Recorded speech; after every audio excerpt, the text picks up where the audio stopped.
What's up, Alphas? It's your boy, Alphas. I made looking cute, looking clean, looking sexy.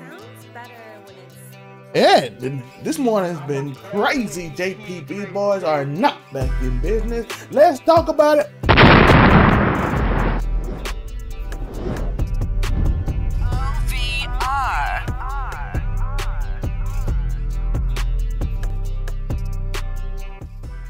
All right, okay, all right, settle this, slow down. I'm hearing that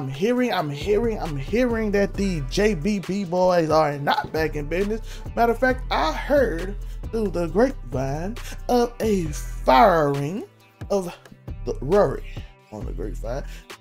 I'm gonna go more in depth in this later on. We will go more in depth later on, but for right now, we are just going to talk about what Joe said, why he did it, and then later on, me and my whole co-host Unico will go in a deep dive after we hear Akademiks' side, because I didn't get to hear the podcast because it got taken down, but a lot of Ak big ups and a lot of talk on Ak, and we know Ak and Rory beef. So I want to get the whole context before I push it out. Like I said, the podcast been taken down. We're gonna try to see if we can find it somewhere else so I can get the whole concept. But later today we will be back on. So hit that subscribe button, hit that like button, hit them noti bells just so you know when we fully break down the podcast. But according to the snippets I heard, Parks came on, introduced, give big ups to Ak. Joe came on, hit the Rory and Mal, said, oh, they are not here, then hit the Ish and Ice, then went on a rampage about Rory being nosy in his business, looking around, snooping, not understanding his place, feeling entitled to certain things, and ultimately said those words, Rory, you are in breach of your contract, don't worry about it, you are fired. Talked about he calling Ian, trying to figure out the books. Then all of a sudden he told Mal, who is it in your place to tell me? According to Joe, since they had the last podcast, I don't even know if it was really a vacation, but Joe basically told them that he hasn't talked to Mal, didn't even call Rory for his birthday. According to all the people, I've been trying to get little snippets here and there, and it sounds like he's still trying to be cool with Mal. Took shots at Rory, had some issues with the way Rory took himself over Akademiks and other situations. Didn't like how he represented the JBB boys.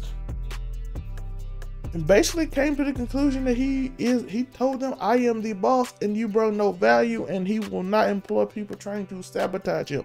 I think that was more than Mal. And he did a little joke about how Rory, what do you gotta say? And they didn't say nothing, which is kind of a play on what some audience members have been saying about them for a minute. That is a play on that. Some audience members have said they don't bring anything to discussion. That's why they like Ish and Ice.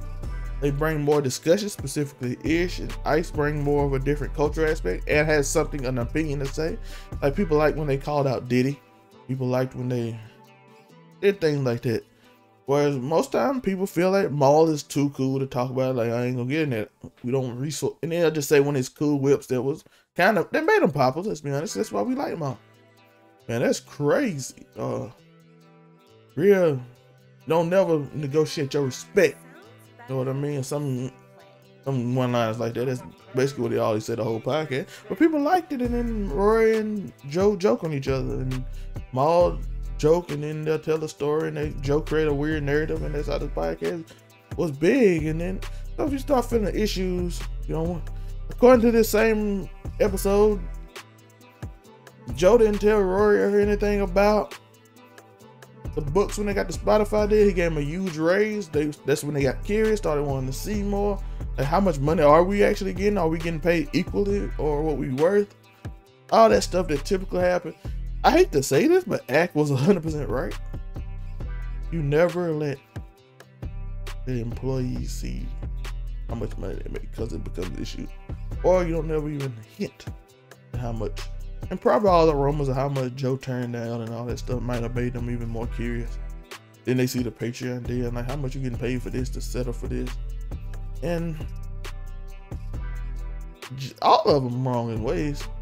Joe presenting to them the idea that they are equal or something of that ilk is kind of disingenuous, but I don't let them to believe it. They might Rory and Mal might overthought their value, because of when after the first week it was getting a lot of dislikes with Ish and Ice, and then all of a sudden it started getting more of what they wanted. They started getting more views and more likes and more attention, and people start talking about it. Some people are like, I don't even miss Rory and Mal, and I think they might have thought they couldn't be replaced, but they could, because again, anytime you enter a venture in this world, create your own economic value. That's gonna be my only advice. We're gonna go, like I said, we're gonna go way deeper in this later on. I'm not even gonna talk about this situation. I'm gonna talk more about ACT and overall the situation. But so like I said, stay tuned for that. But you gotta create your own value. Andrew Schultz with Brilliant Idiots created his own value specifically over COVID with the, what Dave Chappelle said, the slideshow comedy. By the way, that slideshow comedy is amazing and people liked it. I liked it a lot. That's when I started watching them more. Then I started watching Flagrant 2, and all of a sudden he got, what, 20,000 people on Flagrant 2 signed to his Patreon. I don't know how much Joe Budden podcast got. That's 100,000 a month. He got his own Netflix special. He got the YouTube channel. He's on Brilliant Idiots. So even if Charlamagne pays Schultz whatever Charlamagne feels like he pay him, if that's how this show goes, I don't know if it is. It might be a partnership. It might not be. Schultz doesn't care, because this show, Brilliant Idiots, can promote his other show. It can promote his comedy specials. It can promote things he owns. The problem Rory and Mal had is they don't have nothing to promote. They have nothing else. Rory, they might go to Barstool and do their own thing, but will people watch without the psychopath in the middle? So my thing with anybody, if you do anything with anybody, even over on WN99 with ENT, we're gonna talk about that later. People got their own thing, right? Joe probably gonna stream more, and he has his own YouTube channel. KCP got his own YouTube channel. I even have mine. This is for us. One day you might not even see us on this channel and just see a whole bunch of young kings and queens on this channel doing their own thing on the Overall 99 channel, where they grow there, while you just see me on my ZLMA channel or the Overall 99 content channel. I think you'll always see us on the content channel. I'm not even gonna promote those yet because content channel not ready, but you can go check my channel ZLMA, just ZLMA, just that name, ZELMAE. Look it up, and it's there. And I do mostly so far poetry. I do vlogs and stuff, but the world ain't been open, so you can see I'm vlogging in a minute. But that's basically what it is. And appreciate y'all for watching. What are your thoughts? Do you think Joe is right? Do you think they overestimated their worth? Do you think Joe is being a jerk to his friends? Can't say what I want to say on YouTube, but let me know your thoughts in the comments. Hit that like and subscribe. Be here later on for a in-depth, long topic on this whole situation. After we hear Akademiks, me and Unico will be back live. I appreciate y'all. We gonna keep it 99. We bring keep it 99 today. Peace.